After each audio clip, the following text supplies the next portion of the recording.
The more we bring people together, the greater is the credibility about each other. The greater is the sense of security. The greater is the sense of confidence about each other. And without this sense of security, without this mutuality of confidence, trust building cannot happen, which is the last part of the discussion today. So to have that trust evolved, let us meet more, let us interact more, let us understand more, and this can happen only through inter-civilizational dialogues and experience and exposure-based interactions. In my country, Government of India is toying with the idea of what we call as governance tourism. Because people need to tell, people need to be told, people need to be experienced what all developments are happening. And they need to be taken to those areas where these developments are taking places. No matter of advertisements, how big you release in the newspapers or through the media are going to make an impact if you make them realize the kind of transformations that are happening. And therefore, these are the days where perhaps we have to take this discourse to some kind of experience, interaction, and exposure-based communication. Lastly, as communicators, how do we look at ourselves? I believe world over, civilizations, whatever the civilization, whichever the language, whatever the country, people have been looking at teachers, journalists, politicians, social workers from a different angle. They differentiate. There are different sets of expectations insofar as a bank clerk, an industrialist, a laborer, and a teacher or a communicator is concerned. So, as communicators, we are also educators. Let us not be unmindful of this onerous responsibility. And therefore, while market pressures are there for every one of us to deal with, the historic role that we have assigned to ourselves is that of an educator, which ultimately is going to shape all the three things: the style of communication, the impact of communication, relationship, which again is very critical to communication, identity, and of course, trust building. Thank you very much.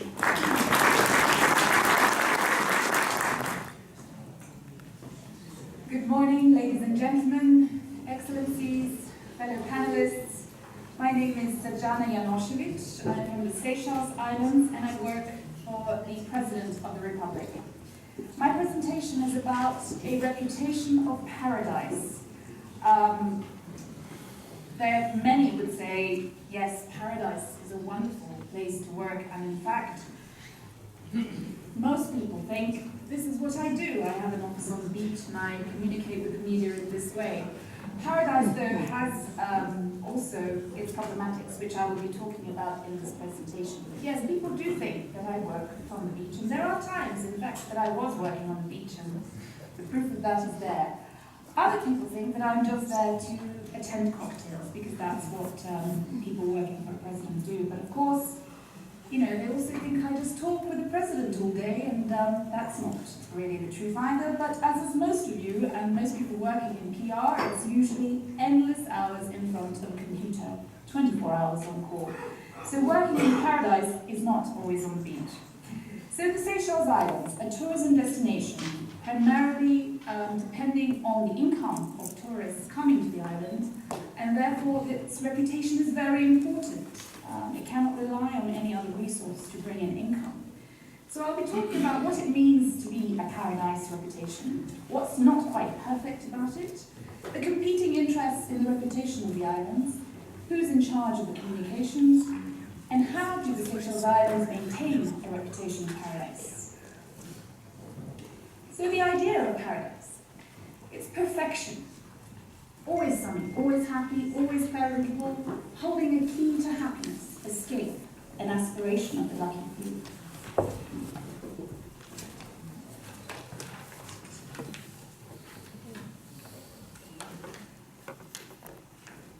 It's not playing. Yeah. It's coming. Here we go.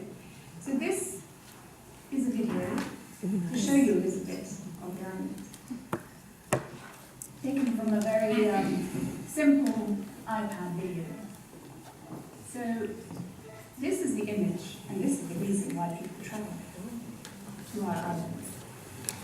To enjoy a very relaxing holiday. which I hope you will also, if you have not been already, come to do so one day.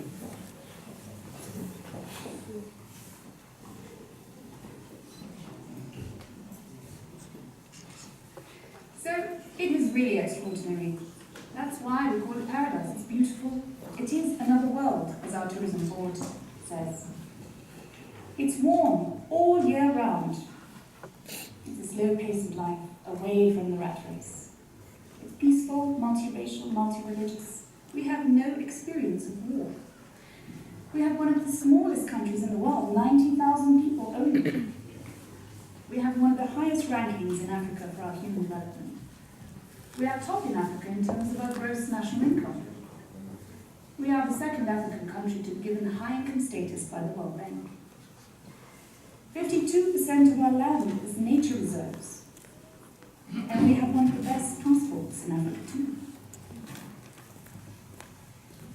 We have a strong social welfare program, a high minimum wage, and a very good pension, and unemployment is at 4%.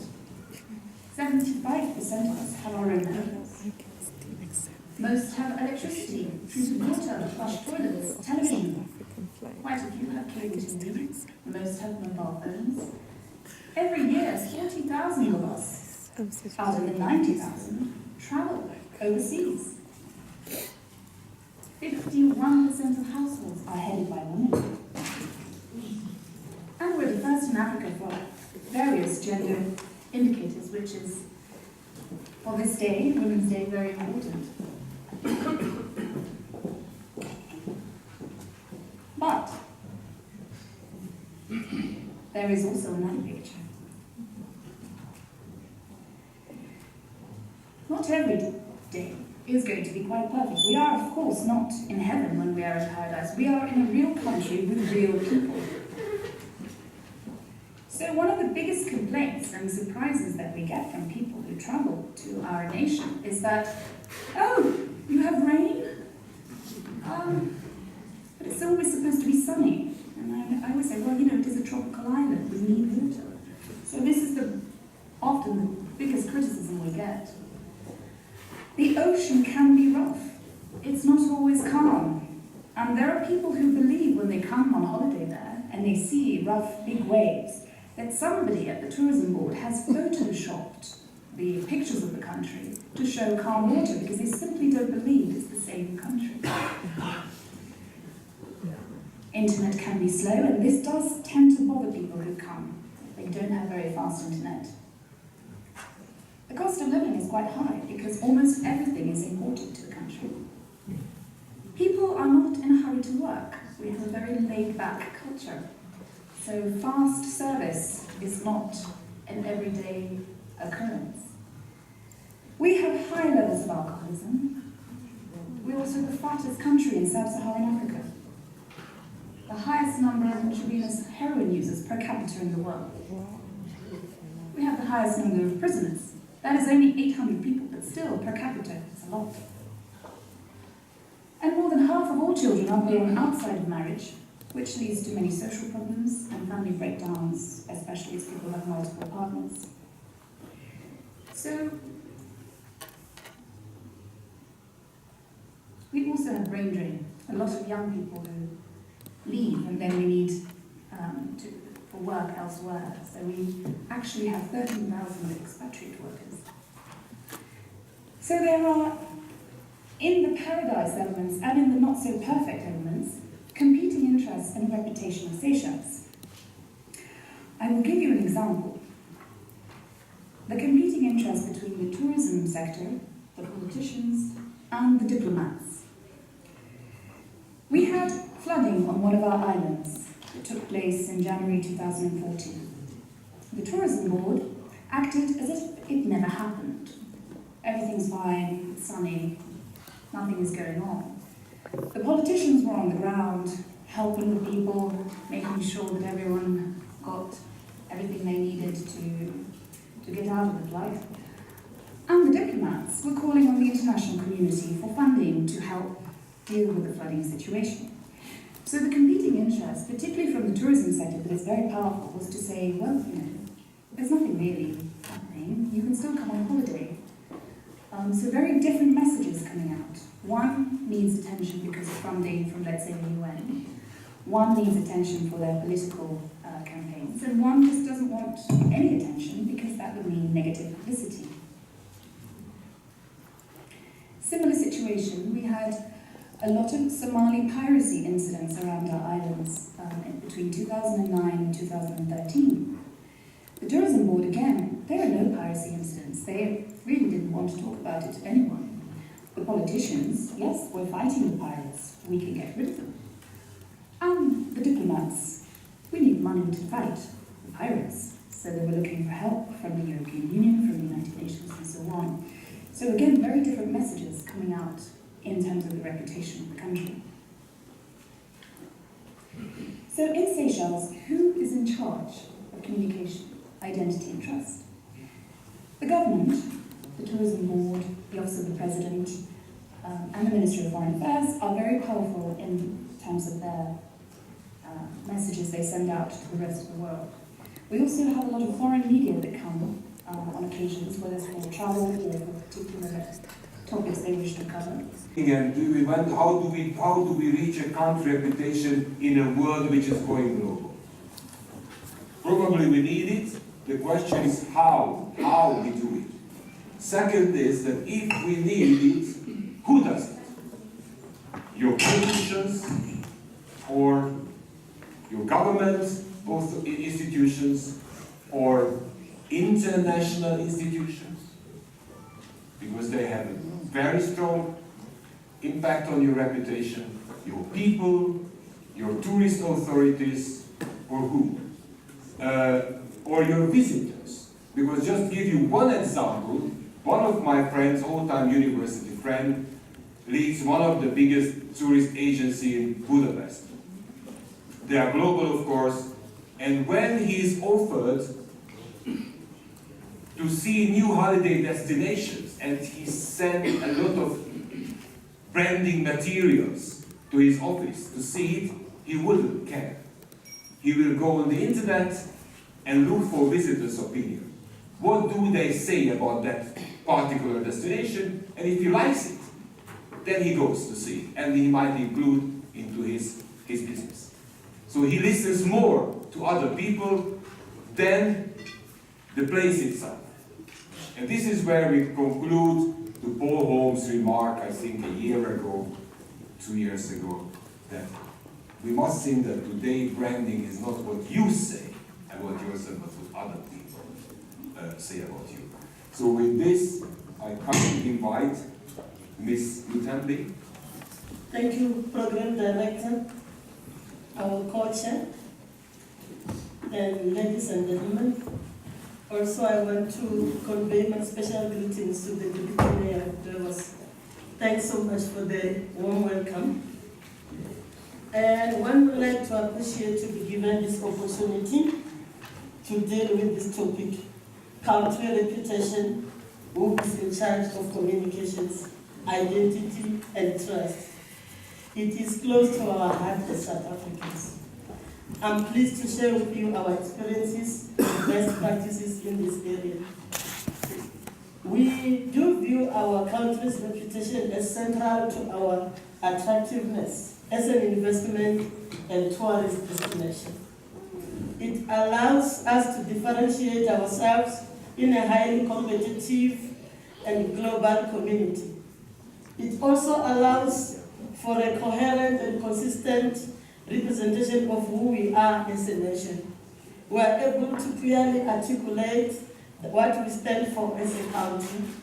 It allows us to stand out and stand tall. Ladies and gentlemen, a strong country brand assists us in meeting our domestic priorities. The enhanced recognition for South Africa means we can welcome more corporate investment, more world-class events, and more visitors from every corner of the globe. This will lead to more economic prosperity.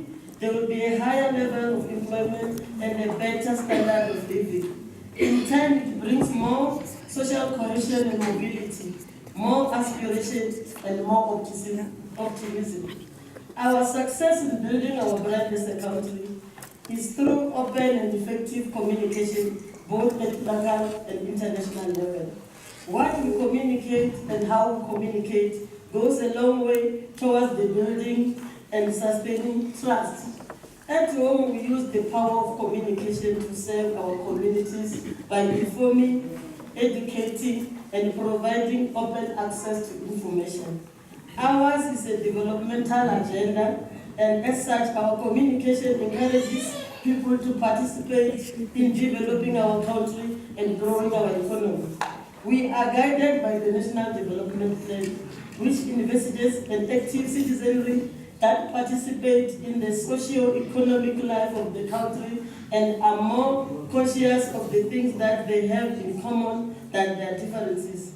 It was not long ago that the freedom to communicate with South Africans and the world at large was significantly curtailed by the apartheid regime.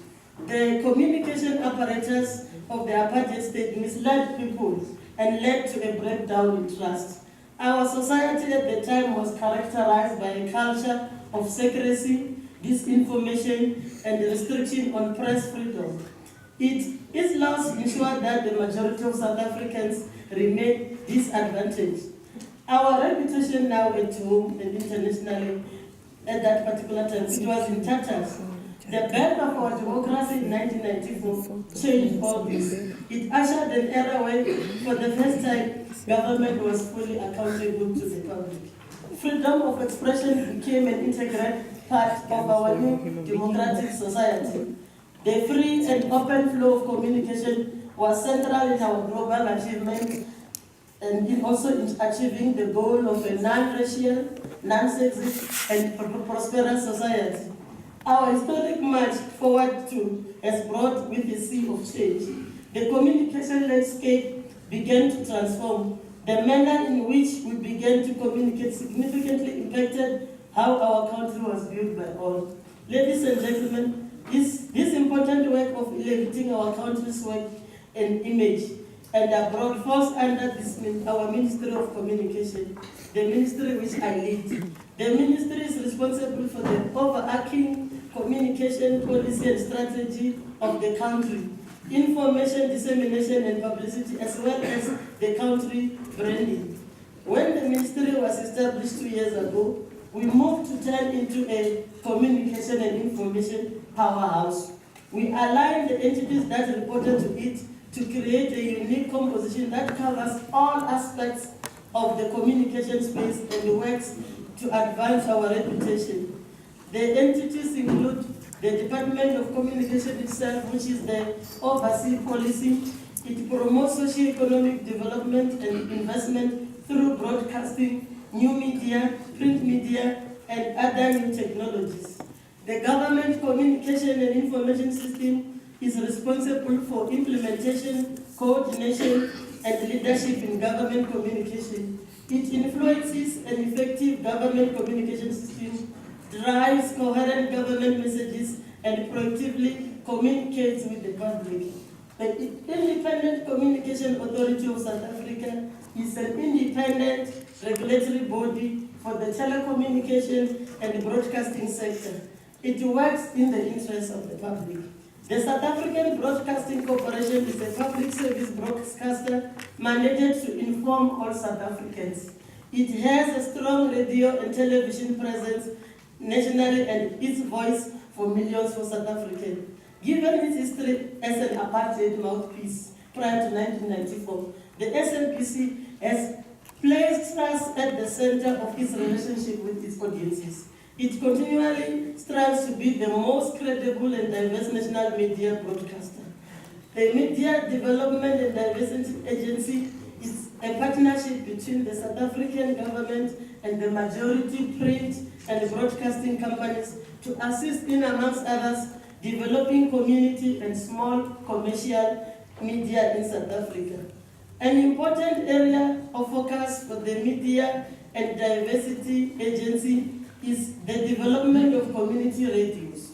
We see community radios as an integral part to making our democracy work and is a conduit for continuous dialogue on a range of pressing issues such as safety, health, education, Employment and Rural Development. The Film and Publication Board regulates the media environment through the classification of content.